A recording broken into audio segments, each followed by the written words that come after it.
Time जो discussion की थी आइटम्स और प्रोडक्ट वगैरह बनाने के लिए। अभी देखिए हमारे पास जो आइटम्स लास्ट टाइम जो बनाई थी हमने, दीज आर 1 2 3 4 5 आइटम्स हैं। और इसमें कुछ जनरल्स हैं, कुछ 3 आइटम्स बनाई थी। दो तो वो सेल्स टैक्स आ जाते हैं, एक हेड एंड शोल्डर बनाई थी, एक पेपर रिम और एक शुगर। ठीक। आ, अब उसी तरीके से जब सुकत इनवॉइसिस का जो प्रोसीजर है, जो परचेज का, वो मैं पहले आपके साथ शेयर करूंगा।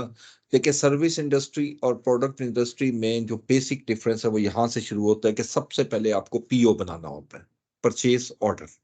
राइट। आप ये परचेज ऑर्डर क्रिएट करते हैं। सबसे पहला टास्क आपने बनाना है परचेज ऑर्डर। ठीक है। अब यहाँ पर वेंडर सेलेक्ट करेंगे कि जी आप सपोज कोई चीज बाय करना चाहते हैं तो किस वेंडर से आप इसको बाय करेंगे। ठीक है। अच्छा, अब देखें यहाँ पर वेंडर जो है वो आपका, लेट से हम एम एंड पी से कोई चीज बाय करते हैं, वेंडर है हमारा। ठीक है।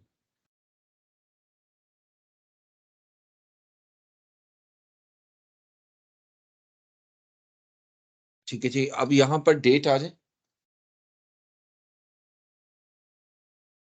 हम ये एंट्रीज डालेंगे 1 मार्च से। ठीक है जी।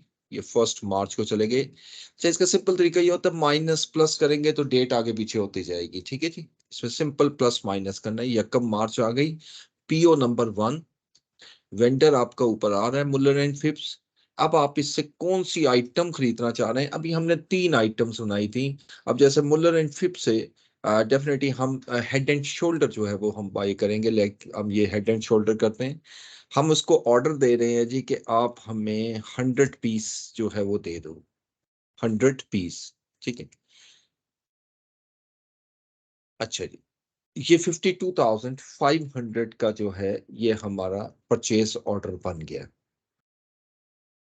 ओके। अब इसको हमने सेव एंड क्लोज कर दिया। ये परचेज ऑर्डर बनाया हमने, परचेज ऑर्डर नंबर 1। तो जब भी आपने परचेज करनी है प्रोडक्ट बिजनेस में तो पहला टास्क ये होता है पीओ बना लें। अच्छा, अब पीओ के गेस एक पीओ मैं और बनाता हूं। अब एक पीओ हम लेते हैं जी, निशात पेपर मिल्स। राइट। ठीक है जी। अब इसको भी हमने यकम को ही ऑर्डर दिया और इससे आइटम हम पेपर वाली ले रहे हैं, रिम A4। और हम कहते हैं इससे कि जी 50 पीस हमें ये दे दें। ठीक है। 50 पीस हमने ये लेने हैं। अच्छा, अब इसमें यहाँ से इंफॉर्मेशन देखना चाहिए ना, जब क्लिक करके तो फौरन बता देता है कि इस वक्त क्वांटिटी ऑन हैंड 0 है। सेल ऑर्डर पे भी कोई क्वांटिटी नहीं है, रिजर्व फॉर सैंपल्स भी नहीं है। तो अभी तक 0 क्वांटिटी है। चूंकि ये फर्स्ट टाइम बाइंग कर रहे हैं तो इसलिए इसकी ज्यादा अहमियत आपको नजर नहीं आएगी। ठीक है। तो ये आपका 62,500 जो है हमने दूसरा परचेज ऑर्डर जनरेट कर दिया। तीसरा जनरल ऑर्डर भी हम करेंगे, तीसरी प्रोडक्ट भी बनाई थी। और तीसरा हम राशिद मैन्युफैक्चरिंग कंपनी से करते हैं। और इसमें हमारे पास परचेज ऑर्डर इसी डेट को हम कर रहे हैं, यानी आज 3 परचेज ऑर्डर हमने दिए 1 मार्च को। और item like sugar 1 kg pack है। और हम कहते हैं जी कि टोटल 500 जो क्वांटिटी है वो हमें बाय करनी है, 35,000। यानी 35,000 का बन गया। ये आपका परचेज ऑर्डर। अब सेव एंड क्लोज किया। अच्छा, अब देखिए जब जब आप ये सारा चीज कर लोगे, यानी ये आपने परचेज ऑर्डर बना दिया, तो आप इन्वेंट्री अभी आपकी 0 आ रही होगी। ठीक है। इन्वेंट्री में अभी कोई अमाउंट नहीं आ रही, ये चेक कर सकते हैं यहाँ से। इन्वेंट्री टोटल अभी 0 आ रही, क्यों? क्योंकि अभी स्टॉक आपने रिसीव नहीं किया। ये स्टॉक तो सिर्फ आपने ऑर्डर दिया है कि जी ये चीजें हमने परचेज करनी है। ठीक। अब लेट से, अब पहली इन्वेंट्री हमें रिसीव होती है, फर्स्ट इन्वेंट्री हम रिसीव करते हैं। अच्छा, ये पूछता है कि विद बिल या विदाउट बिल। अच्छा, अब सम टाइम ऐसा होता है कि डिलीवरी हमारे पास आती है और साथ बिल भी होता है। और कई दफा ऐसा होता है कि बिल बाद में आता है और पहले GRN आ जाती है, गुड्स यानी डिलीवरी नोट आता है।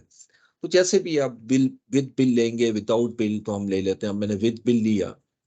अब वेंडर आपने सिलेक्ट करना है। लाइक आप कहते हैं जी मुल्लर एंड फिप्स वाला स्टॉक आ गया मेरे। जैसे मैं इसको क्लिक करूंगा तो वो हमें कहेगा कि ओपन पीओ एग्जिस्ट, यानी इस पर्सन इस वेंडर के अगेंस्ट एक परचेज ऑर्डर अभी तक ओपन है। Do you want to receive against one or more of these order. हम कहते हैं यस। अब ये उसका ऑर्डर ओपन हो चुका है। जस्ट मैंने यहाँ क्लिक करना है, पीओ नंबर 1। ठीक है, और ओके करना है तो ये सारा परचेज ऑर्डर यहाँ पर आपके सामने आ चुका है। ठीक है, अब ये गुड्स रिसीव करूंगा मैं। अब ये बता रहा है हेड एंड शोल्डर मैंने 100 पीसीस का ऑर्डर दिया। 525 कॉस्ट है, 52,500 आ रहा है। और उसके बाद बस ठीक है, ओके। आप इसके इसके बाद आप इसको सेव करोगे। हाँ, रेफरेंस नंबर, अब जैसे इनवॉइस नंबर उसकी अगर आई है तो इनवॉइस नंबर MNT 414 वैसे कोई डाल दें, जो भी उसके इनवॉइस नंबर हो। टर्म, अब हमने पेमेंट कब करनी है? लाइक हम कहते हैं जी पेमेंट हमने करनी है 15 डेज में इसको। और मेमो में लिखेंगे goods purchased from Muller and Phipps.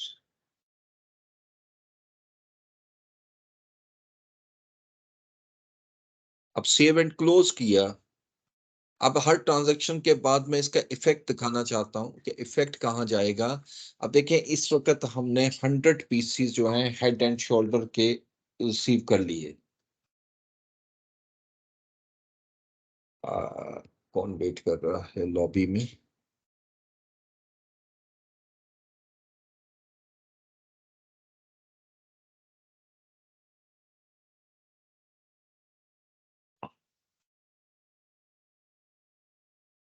Ji, okay. तो जैसे ही आपने ये स्टॉक रिसीव किया है, अब आप यहाँ जाओगे आइटम्स एंड इन्वेंट्रीज में। अब नाउ यू कैन सी कि ये मेरी इन्वेंट्री में ऐड हो चुका है। 100 हेड एंड शोल्डर्स हैं, जिसकी प्राइस जो है वो 700 आ रही है। ये तो चले कॉस्ट आ गई। अच्छा, अब यहाँ से अगर आपने ये देखना हो अकाउंटेंट में जाकर बैलेंस शीट में, ठीक है जी, बैलेंस शीट में अगर आप देखना चाहें तो यहां से देख लेते हैं रिपोर्ट्स,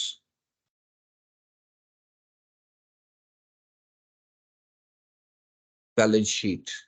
अब देखें ये इन्वेंट्री हमारे पास आ चुकी है। हालांकि मैं ऑर्डर जो है इससे ज्यादा का दे चुका हूँ। ऑर्डर जो है वो तो मैं काफी ज्यादा क्वांटिटीज का दे चुका हूँ। लेकिन इन्वेंट्री जो आपने रिसीव की, ये 52,500, ये वही स्टॉक है जो मैंने रिसीव किया है। अब इसको हमने रिसीव किया, अब लेट से मैंने डेट सही करता हूँ 5 दिन बाद, तो सेव एंड क्लोज। ठीक है जी। अब 52,500 की जो है इन्वेंट्री कॉस्मेटिक्स की आ गई आपकी।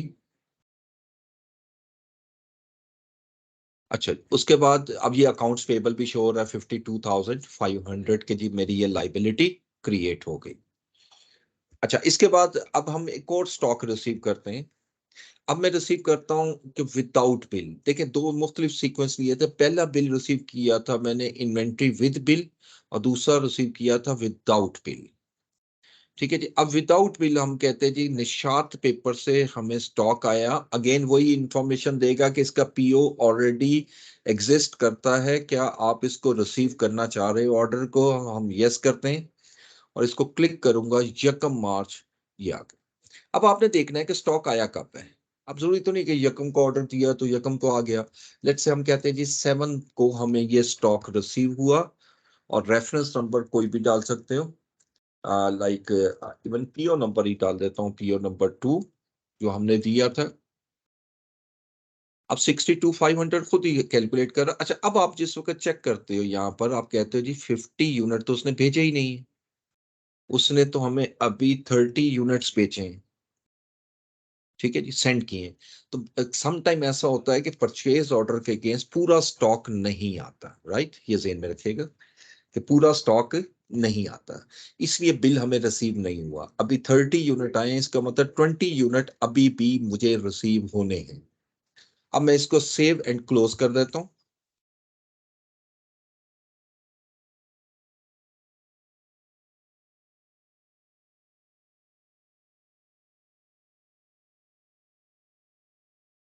अच्छा, तो अब इसको हमने क्लोज किया, तो ये मेरे पास ऑटोमेटिकली स्टॉक जो है आइटम्स में चेक कीजिएगा कि ये 30 यूनिट्स आ चुके हैं 1400 के, उसकी प्राइस है।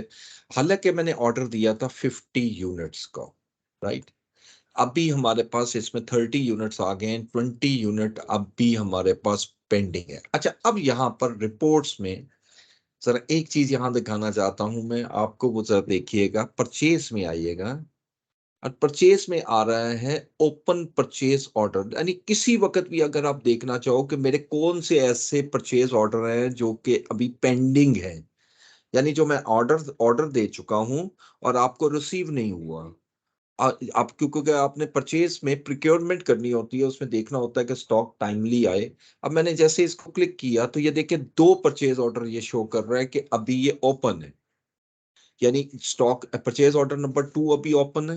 हालांकि परचेज ऑर्डर नंबर 2 के अगेंस्ट मुझे कुछ स्टॉक मिल चुका है, मुझे कोई स्टॉक मिल चुका है, लेकिन वो यहाँ ओपन का कॉन्सेप्ट यूज कर रहा है कि कौन सा पीओ के अगेंस्ट स्टॉक नहीं आया। अब जैसे मैं 2 को क्लिक करता हूं तो देखें ये 50 के अगेंस्ट उसने बता भी दिया है कि 30 जो है वो आपके रिसीव हो चुके हैं और 20 बैक ऑर्डर हैं, यानी अभी मुझे रिसीव नहीं हुए।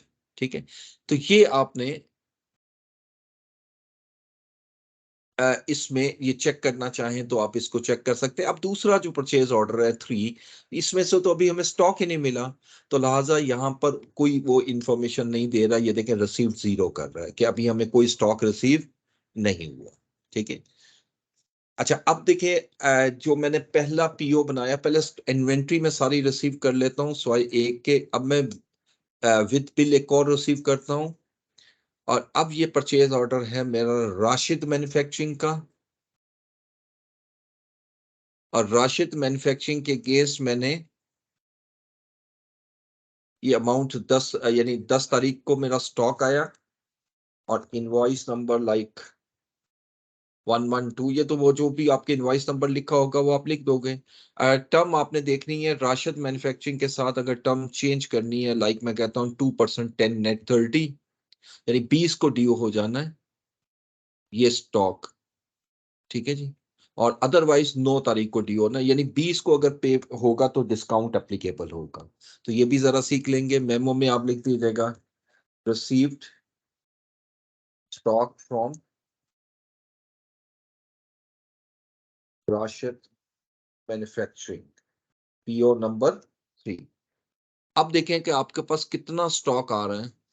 500 का स्टॉक है, अगर आपको कम रिसीव हुआ कम लिखते हैं, लेकिन 500 पूरा हुआ है तो आप पूरा रहने दें। तो 35,000 का सेव एंड क्लोज। अब मैं आइटम्स में देखूंगा तो आप देख सकते हो कि ये स्टॉक आ चुका है। 100 यूनिट एक आ रहे हैं, 30 एक आ रहे हैं, 500 kg एक आ रहे हैं। रिपोर्ट्स में आइएगा, इन्वेंट्री रिपोर्ट में inventory valuation summary, inventory valuation summary, मैं इससे रिलेटेड जरा कुछ दिखाना चाह रहा हूँ कि ये वैल्यूएशन समरी है। इस वक्त वो ये बता रहा है कि 100 जो है वो आपके हेड एंड शोल्डर्स जो है स्टॉक में पड़े हुए हैं, जिसकी कॉस्ट 525 है और इसका कॉस्ट इतनी, यानी इस वक्त 1,25,000 रुपए का मेरा स्टॉक जो है मेरे पास मौजूद है।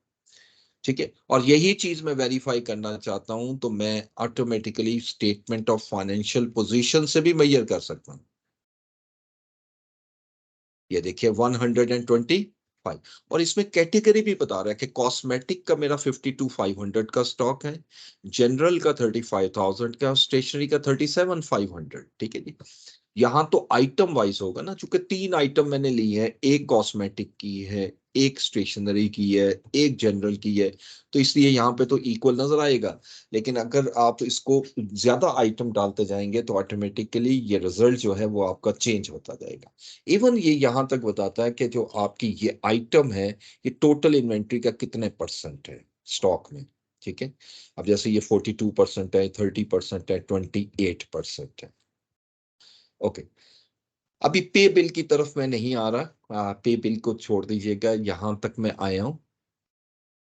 अच्छा, अब आते हैं एक बिल ऐसा है जो मुझे रिसीव हो गया है, जो पहले रिसीव नहीं हुआ था। ठीक है, किस वेंडर का था, आई थिंक मुल्ला एंड फिफ्स, नो। निशात, यस। निशात का बिल आ गया है, ठीक है। Use item receipt date for the bill date, ये मैंने क्लिक किया और ओके कर दिया। अब इसका बिल भी रिसीव हो चुका है, देख। तो मैंने दो इसमें फंक्शन यूज किए, एक स्टॉक रिसीव किया विद बिल और एक स्टॉक रिसीव किया विदाउट बिल। ठीक है, जब विद बिल रिसीव करोगे तो आपको अगला फीचर लगाने की जरूरत नहीं है ये, और अगर विदाउट करोगे तो जिस दिन आपको प्रैक्टिकली आएगा उस दिन आप ये रिकॉर्ड कर दो, जिस दिन प्रैक्टिकल बिल आएगा उस दिन आप इसको रिकॉर्ड कर दोगे। It's very simple. ओके जी। अच्छा, अब चूंकि स्टॉक आ चुका है तो मैं जरा सेल करके दिखाता हूं। अब मेरे पास कस्टमर आता है और वो मुझसे 10 kg, यानी एक कस्टमर आता है, कस्टमर हमने क्रिएट किया होगा definitely. Let me check, yes, Malik Naveed एक कस्टमर है। वो आता है और 10th तारीख, 10th को ले ले, 11 को ले ले, इट्स डजंट मैटर। ये हम उसको इनवॉइस दे रहे हैं, ठीक है। इसमें ये बाकी इंफॉर्मेशन तो है वो हम छोड़ देते हैं। अच्छा, अब वो हमें कहता है जी कि 10 kg जो है वो शुगर दे दो, आइटम कोड आप लोगे शुगर। अच्छा, अब ज्यादा आइटम हो जाए तो इस तरह की कोडिंग करनी है कि आपको ट्रेस करने में मुश्किल ना हो। अच्छा, अब उसने आपने बताया और ये भी बताया कि ये नॉन टैक्सेबल है, देखें उसने टैक्स ऐड नहीं किया, ठीक है। अब उसके बाद आते हैं, हम कहते हैं जी कि उसके बाद हेड एंड शोल्डर जो है वो उसने 12 भी है, 12 हेड एंड शोल्डर। एज करूंगा तो हेड एंड शोल्डर, ठीक है। ये अमाउंट आ गई। अब ये टैक्सेबल है, लेकिन यहां से आपने टैक्स कौन सा लगाना है, GST 1, GST इंपोर्टेड आइटम और GST लोकल आइटम, ठीक है जी। हम कहते हैं जी ये लोकल आइटम है, जैसे मैंने इसको क्लिक किया तो उसने 18% उस पर टैक्स निकाल दी है, ठीक है। अब ये याद रखिएगा, इनवॉइस में 18% टैक्स ऐड हो चुका है और वो 18% जो है वो इस अमाउंट का है, यानी 10,200 का नहीं। उसके बाद हम कहते हैं जी कि 6 आइटम हमने पेपर रिम A4 भी सिलेक्ट किया, ये भी कर दिया और ये भी टैक्सेबल है, ठीक है। अब ये हमारा सेल्स टैक्स जो है वो ऐड होने के बाद 20,624 हो गया, ठीक है। टैक्स का item code, customer item code, यहाँ पे टैक्सेबल नॉन टैक्सेबल ये आप लिख सकते हैं, मेमो में लिखेंगे goods sold to Malik Naveed, जो भी इनवाइस नंबर की जरूरत नहीं है वो आ ही जाता है। अब मैंने सेव एंड क्लोज कर दिया। अच्छा, अब जेन में रखिएगा कि ये स्टॉक मूवमेंट आपने माइंड में रखनी है। मैं स्टॉक में फौरन जाके शो करूंगा। देखें, हमने शुगर खरीदी थी 100 kg, हेड एंड शोल्डर लिए दिए थे 50 पीसेस, और रिम आई थिंक 50 थे, वो चेक कर लेते हैं, ठीक है जी। Save and close, okay. ये यस कर दिया और ये तो आपको पता है वो चेक आता है, ठीक है जी।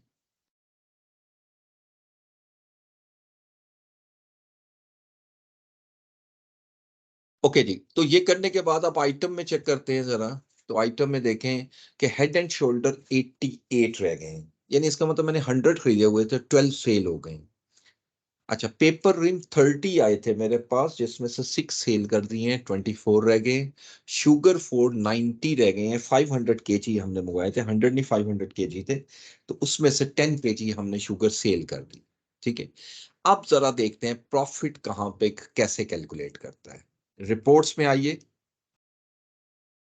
company financial or profit and loss. Now look at this report, which is very interesting, कि आपने 3 गुड्स जो सेल की हैं उसकी सेल भी उसने खुद निकाल दी, उसकी कॉस्ट ऑफ गुड्स सोल्ड भी खुद कैलकुलेट कर दी, और उसने ग्रॉस प्रॉफिट भी निकाल दिया। यानी उसने ये बताया कि जो प्रोडक्ट अभी आपने इनवॉइस नंबर 1 के अगेंस्ट सेल किए हैं, अब उससे ये बता रहा है कि जो कॉस्मेटिक सेल की हैं उसमें 6300 की जो CGS है, यानी जो गुड्स हैं वो 8400 में सेल की हैं, जनरल की 800 में की हैं, 700 की चीजें 800 में सेल की हैं, और स्टेशनरी 7500 की आइटम आपने सेल की है 8400 में। ठीक है, ये प्रॉफिट एंड लॉस शो कर। अच्छा, अब डेफिनेटली इस पे टैक्स भी कटा है। टैक्स कहाँ गया होगा वो भी देख लेते हैं। रिपोर्ट्स में आइएगा, कंपनी एंड फाइनेंशियल में बैलेंस शीट, यानी जब भी कोई ट्रांजैक्शन इस तरह की करें तो कोशिश करें कि पहले देख लें इसका इफेक्ट जा कहाँ रहे हैं। अब देखें, ये अकाउंट रिसीवेबल हमारे पास शो हो गया 20,624। ये वो अकाउंट रिसीवेबल है जो अभी मैंने सेल्स इनवॉइस बनाई। और आप देख सकते हो कि इन्वेंट्री की वैल्यू अब कम हो गई, जो कि पहले 125,000 शायद थी। अकाउंट्स पेबल अभी भी 125 आ रहे हैं, और सेल्स टैक्स पेबल मेरा आ रहा है 3024। यानी मैंने एफईआर को 3024 का जो है वो सेल टैक्स पे करना है। ठीक है, यानी एक एक चीज बड़ी क्लैरिटी में उसने रिपोर्ट में हमें शो कर दी। आओ, अब जो चीज आपको बता रहा था कि प्रोडक्ट प्रॉफिटेबिलिटी देखनी है, तो जरा देखिएगा, रिपोर्ट्स में आइए, अब सेल्स में आ जाए। देखिए, अभी कस्टमर सेल तो मैं छोड़ दूंगा क्योंकि एक ही कस्टमर अभी डाला हुआ है। Item sale by item summary, ये चेक करते हैं। ये देखिए, देखिए हमें उसने बता दिया कि अब तक आप हेड एंड शोल्डर के 12 पीसेस सेल कर चुके हैं, जो कि सेल का 47% है। और इस पर इवन आपको ये आगे चलते जाएं,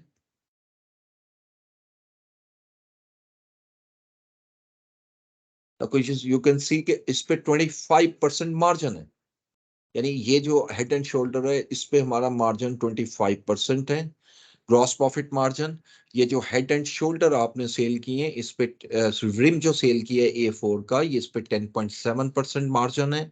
और जो शुगर आपने सेल की है, उस पे मार्जिन 12.5%। यानी एक एक चीज हमें क्लैरिटी में ये शो कर रहा है। ठीक है, यानी इस पे परचेज भी बताएगा, सेल भी बताएगा, उसकी एवरेज प्राइस भी बता रहा है, उसकी सेल्स भी बता रहा है। ठीक है, क्लियर हो गई ये बात यहां तक? जरा, ये मैंने एक सीक्वेंस इसलिए बना रहा हूँ, स्लोली लेके चल रहा हूँ ताकि एक एक चीज आप समझ लो कि परचेज और सेल। अभी मैंने रिसीव पेमेंट नहीं की, पे बिल नहीं किया, क्योंकि मेरे पास कैश नहीं है। तो इससे पहले हम एक पहले एंट्री पास कर लेते हैं। 1 मार्च को जो बिजनेस स्टार्ट किया है, हमने चार्ट ऑफ अकाउंट्स में दो पार्टनर आई थिंक शो किए थे। चार्ट ऑफ अकाउंट्स में देखिए, इक्विटी में, यस, एक जमाल और एक जुनेद, जमाल एंड जुनेद। और बैंक अकाउंट हमने ओपन किया था कैश एंड बैंक।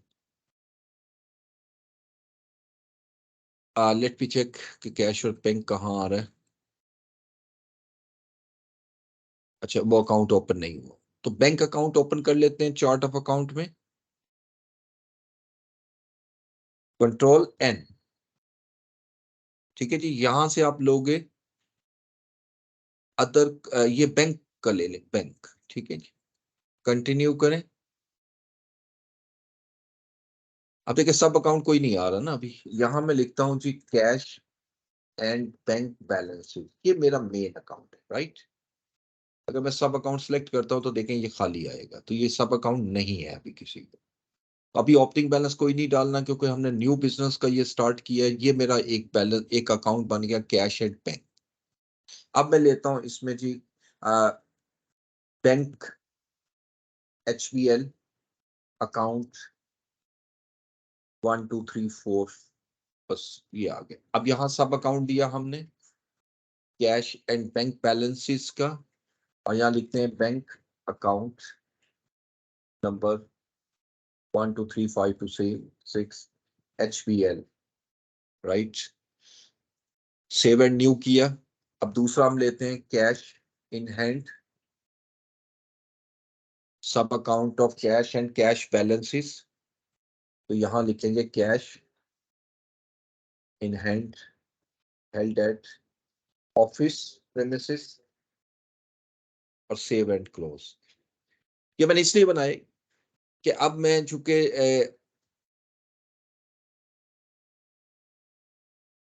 सॉरी, ये इसको बंद करें।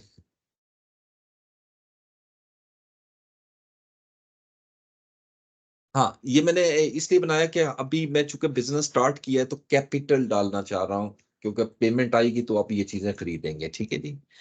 अब मैं लेता हूं जी, यहाँ पर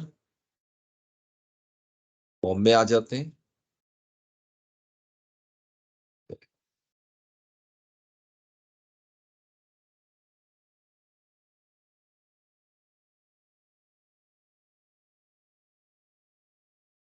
जी क्लोज हो गया, जरा 1 मिनट दीजिएगा, अभी स्टार्ट हो रहा है।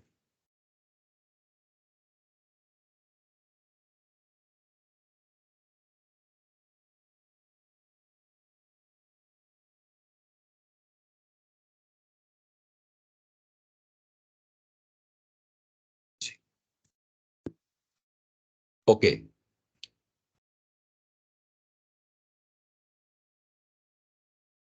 जी, तो आइटम्स हमने परचेज भी एक कर ली, सेल भी कर ली। मैं जरा पहले एक एंट्री डालूंगा बैंकिंग में जाकर, मेक डिपॉजिट, और ये 1 मार्च को करूंगा। ठीक है जी। और मैं कहता हूँ जी कि HBL में एक पार्टनर ने इन्वेस्टमेंट की 1 मार्च, और हम कहते हैं चेक रिसीव्ड फ्रॉम जमाल। अब यहाँ पे रिसीट फ्रॉम ना भी लिखें, अकाउंट जरूरी है, जमाल कैपिटल। अब लिखोगे इन्वेस्टमेंट मेड बाय जमाल। अब चेक नंबर जो भी होगा आप यहाँ डाल दोगे, चेक नंबर। प्रिंट मेथड आप लिख दोगे, पेमेंट मेथड चेक है, यहाँ चेक लिख दो। अमाउंट, अब जैसे 500,000 उसने इन्वेस्ट किया है बिजनेस में, और सेव एंड क्लोज। ये एक से किया, अब दूसरा भी ले लें। अब दूसरा जो कस है, उसने हमें कैश दी है, लेट से कैश इन हैंड, यकम को ही हम कहते हैं कैश रिसीव्ड फ्रॉम जुनेद। ये जुनेद कैपिटल में आ गए, इन्वेस्टमेंट मेड बाय जुनेद। यहाँ चेक नहीं आएगा, पेमेंट कैश लिख देंगे। सपोज इसने भी 5 लाख दिया है, लेकिन कैश दी है, यानी इन्होंने जो जो बिजनेस में पैसा लगाना था वो लगा दिया। अब इसके बाद अगर आप बैलेंस शीट देखोगे, तो अब आपको ये नजर आएगा कि 500,000 हबीब बैंक में पड़ा हुआ है, और 500,000 आपका कैश इन हैंड। ठीक है जी। अब मैं जो पे बिल वगैरह कर सकता हूं, उसमें कोई इशू नहीं है। अब आते हैं पे बिल में आते हैं। अब मैं पहला बिल पे कर रहा हूं, देखें ये ड्यू कब होना है, ये चीज ज़हन में रखिएगा। मुल्लर एंड फिब्स, इसको क्लिक किया, ये डेट है यकम की, आप पे कर रहे हो 15 को।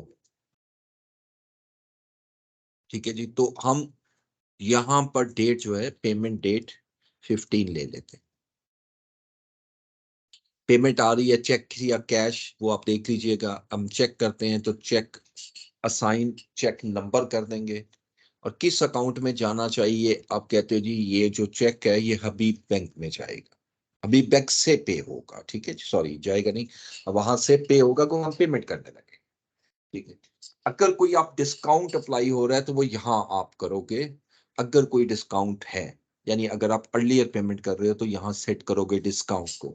आगे जाके हम इसको करेंगे, अभी फिलहाल जैसे मैं पे सिलेक्टेड बिल करता हूँ तो चेक नंबर ये आपसे को आस्क करेगा। अब यहाँ कहता है लेट क्विक बुक्स को नंबर लगाने दें, लेकिन एक मरतबा आपने यहाँ पर नंबर लगा देना है, 254 और इसको मैं लेट मी करके ओके कर देता हूँ। अब ये नंबर लग चुका है। ठीक है, ओके। ये एक बिल मैंने जो था वो आपके सामने पे किया। अब पे करने के बाद अगर आप देखें तो अकाउंट्स पेएबल जो है वो हमारे वेंडर सेंटर चेक कीजिए करेंगे, तो ये देखिए हमारे पेएबल जो है वो मुल्लन एंड फिप्स जो है वो जीरो हो चुका है, यानी इसको मैंने सारी पेमेंट कर दी है। लेकिन निशात पेपर मिल्स और राशिद मैन्युफैक्चरिंग से को मैंने अभी पेमेंट करनी है। ठीक है जी, इनको मैंने पेमेंट करनी है। अब मैं एक आधा डिस्काउंट भी बीच में लाता हूँ, एक और पेमेंट करते हैं जी।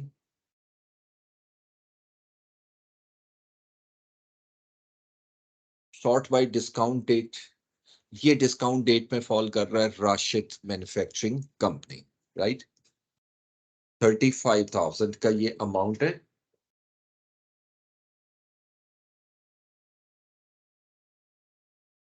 ओके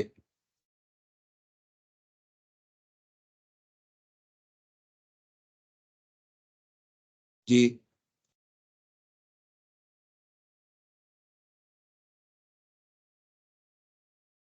जी। अब आप लोगों को आवाज आ रही है ना?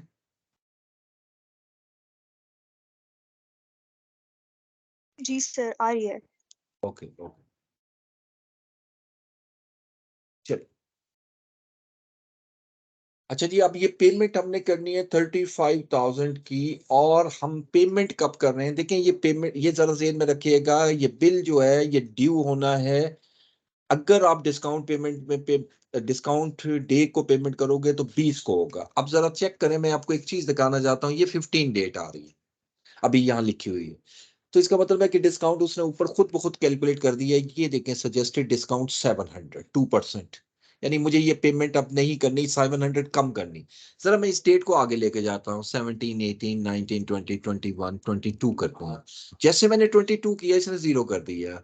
यानी ये बड़ा जबरदस्त फीचर है कि वो जो आप पढ़ते आए हो, सेटलमेंट डिस्काउंट, ये सॉफ्टवेयर खुद ब खुद कैलकुलेट कर देगा। आपने सिर्फ जिस डेट को पेमेंट कर रहे हो वो डेट सही डालनी है। अब जैसे ही मैं 20 करता हूं तो देखें डिस्काउंट आ गया। 21 करता हूं तो डिस्काउंट खत्म हो जाएगा। क्यों? क्योंकि 20 लास्ट डेट है डिस्काउंट की।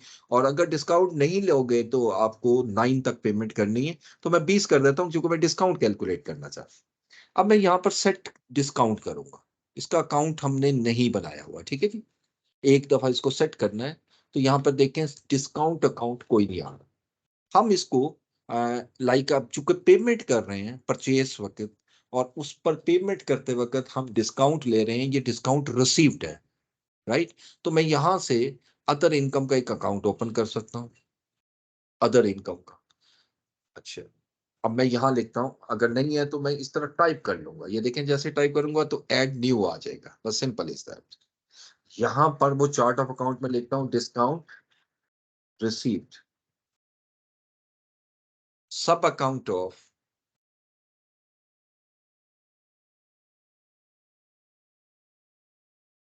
अच्छा, ऊपर से इनकम हटाएं, इनकम नहीं है ये मेरी अदर इनकम में ले जाता हूं, ठीक है जी। सब अकाउंट को जरूरत नहीं है, डिस्काउंट अलाउड। तो यहां मैं लिखता हूं discount allowed by vendors, by customers, sorry, by vendors.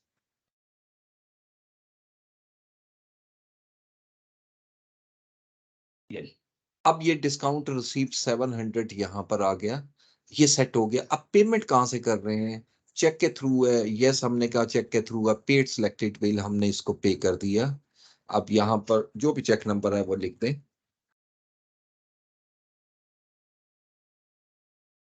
ठीक है। अब देखिए, अब ये जो डिस्काउंट है ये बकायदा प्रॉफिट एंड लॉस में शो हो जाएगा। ये देखिए, ये 700 का आपको डिस्काउंट रिसीव बकायदा नजर आ रहा है। You can see the discount receive 700। यानी एट, आपने 17,600 की सेल की है, 14,500 उसकी कॉस्ट थी, 3,100 आपका ग्रॉस प्रॉफिट आया, 700 आपका डिस्काउंट रिसीव्ड है। और नेट प्रॉफिट इस वक्त जो हो चुका है वो 3,800, ठीक है। ये ऑटोमेटिकली अब आपका वहां से निकल गया और डिस्काउंट में ये कवर हो गया। तो आप देख सकते हो कि डिस्काउंट को भी हम इसमें एंटर कर सकते हैं। अच्छा, अब आते हैं नेक्स्ट में, पे रिसीव पेमेंट। ठीक है जी। अब जरा पेमेंट रिसीव करते हैं कस्टमर से। ये जो कस्टमर हमने किया था, दिस वन, ठीक है। अब ये कस्टमर कौन है? मलिक नवीद। हम इससे पेमेंट रिसीव कर रहे हैं, चेक ले रहे हैं, कैश ले रहे हैं। लेट्स से हम कहते हैं जी हम कैश ले रहे हैं, राइट। और कितनी पेमेंट है आपकी? ये पेमेंट यहां से क्लिक करनी है। ये 20,624 का बिल है। ये ये आपने कैश रिसीव किया। रेफरेंस नंबर आप बताओगे, इनवॉइस नंबर 01, ठीक है। और मेमो में लिख दोगे कैश रिसीव फ्रॉम मालिक नवीद, इनवॉइस 01, ठीक है जी। Save and close. अब देखिए पहले हमारा कैश 500,000। हाँ, एक चीज बड़ी अहम है जो मैंने नहीं की अभी, यहां से आपने जरूर सिलेक्ट करना है कि अमाउंट डिपॉजिट कहाँ होनी है। ठीक है, अब जैसे कि ये कैश आ रहा है तो मैं कैश इन हैंड में ले रहा हूँ और सेव एंड क्लोज कर दिया। अब ये अमाउंट आपकी बैंक में डिपॉजिट हो चुकी है।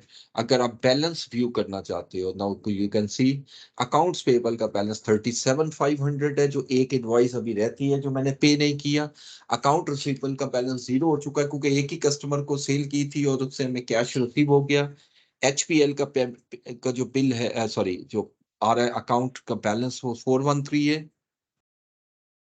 और कैश एंड बैंक बैलेंसेस का जो टोटल बैलेंस आ रहा है वो 933,824 है। इसमें ये इंक्लूड है, इसमें ये इंक्लूड है। अब यहां से देखोगे रिपोर्ट्स में और बैलेंस शीट में चले जाएं तो देखिए अब ये 520,000 आ रहा है cash in hand. Cash in hand आ रहा है 520,000। तो इस तरीके से आप ये सारी ट्रांजैक्शन जो है इसमें एंटर करोगे। ये पहले अपने पूरा सीक्वेंस बनाते जाना है, मैं एक दफा ये सीक्वेंस रिपीट करूंगा। आप purchase order, receive inventory, enter bills. Enter bill तब यूज करना है जब आपको गुड्स रिसीव हो जाती हैं, बिल बाद में रिसीव होते हैं। ठीक है, इसी तरीके से फिर आप एंटर, अच्छा ये वाला सीक्वेंस एंटर बिल्स और पे बिल्स ये क्या है। ठीक है, अब लाइक यकम मार्च को ही आपको एक बिल आ जाता है 1 मार्च को, और ये बिल आता है लैंडलॉर्ड से। वो आपको महीने के स्टार्ट में जो बिल्डिंग आपने ली है उसका बिल भेज रहे हैं। ठीक है, उस बिल में आप को सिक्योरिटी भी चार्ज कर रहे हैं। वो कहता है ये सिक्योरिटी है और ये आपका रेंट है 1 महीने का। वेंडर हम ले लेते हैं इमरान, और इसके साथ वर्ड लिख देते हैं लैंडलॉर्ड, ताकि हमें जेन में रहे कि ये कौन सा वेंडर है। ठीक है जी, ये मैंने क्विक ऐड कर दिया और डेट में फर्स्ट लेके जाऊंगा। फर्स्ट को हमें बिल आता है और रेफरेंस नंबर उस बिल का नंबर, लाइक जो भी होगा B111। और ये अमाउंट तो हम खुद बाद में खुद ही कैलकुलेट हो जाएगा। अब ड्यू डेट हम कहते हैं जी 10 दिन में हमने पेमेंट करनी है। टर्म्स जो है बस ठीक है, 100 के टर्म को छोड़ दें, ड्यू डेट 10 आ गया। मैं कहता हूँ जी bill for March rent and security receipt. Bill आपने रिसीव किया। अब देखिएगा अकाउंट किस में जाएगा। एक तो रेंट अकाउंट में जाएगा। ये रेंट एक्सपेंस आपको नजर आ रहा है, रेंट एक्सपेंस। इसमें आप लिखोगे लाइक 50,000 का आपका रेंट है। मैं लिखता हूँ रेंट फॉर मार्च 2023। और दूसरा हेड जो है वो सिक्योरिटी डिपॉजिट है। ये सिक्योरिटी डिपॉजिट आया लाइक 100,000 हमने सिक्योरिटी जमा करानी है। और यहाँ लिखूंगा सिक्योरिटी और building on lease. Security building on lease. ठीक है जी, अब ये अमाउंट 150 उसने खुद ही कर देनी है, आपको करने की जरूरत नहीं है। तो मैंने एक ही वेंडर का बिल बना दिया। ठीक है, ये एंटर बिल हो गया। अब ये होता है कि जो बिल आता है ना, जैसे इलेक्ट्रिसिटी का बिल आया या कोई और बिल आया, वो आप एंटर बिल के थ्रू जाते हैं, वो परचेज ऑर्डर के थ्रू नहीं जाते। परचेज ऑर्डर के थ्रू तब जाना है जब गुड्स परचेज करोगे। ठीक है, अब अगर मैं पे करता हूँ ये वाला बिल तो मैं इजिली पे कर सकता हूँ। अब ये पे करना है मैंने 11 को ड्यू है, तो मैं कहता हूँ जी मैंने 5 को पे कर दिया, ये 5 को। और कहाँ से पे कर रहा हूँ, चेक के थ्रू। और बैंक अकाउंट नंबर भी मैंने यही सिलेक्ट किया और यहाँ पर हम पे सिलेक्टेड हुए। ये ठीक है जी। तो अब अगर आप देखो रिपोर्ट्स में जाके company and financial profit and loss में, तो आप देखें ये 50,000 का रेंट हमने एडवांस में पे कर दिया इस महीने में। अभी तो सेल्स होनी है, तो मेरा 46,900 का लॉस आ रहा है, यानी 46,200 का टोटल लॉस आ रहा है। चूंकि इसमें 50,000 का रेंट पे किया, अभी जो मैंने एक सेल की है उसमें सिर्फ प्रॉफिट 30,100 का है और 700 डिस्काउंट रिसीव्ड है। अगर बैलेंस शीट देखो तो बैलेंस शीट में मेरा हबीब बैंक का जो बैलेंस है 263 है, कैश इन हैंड 520, इन्वेंट्रीज आपकी 110 है, सिक्योरिटी 100,000, अकाउंट्स पेबल 37,500 और sales tax payable Jamal sons and capital ये सारा आपके सामने आ रहा है। ठीक है जी। तो अब मैं क्लासेस को क्लोज करूंगा इंशाल्लाह। नेक्स्ट क्लास हमारी मंडे को होगी। मीनवाइल मैं आपको कुछ टास्क दूंगा, वो आपने प्रैक्टिस के तौर पे करना हो। ठीक है जी।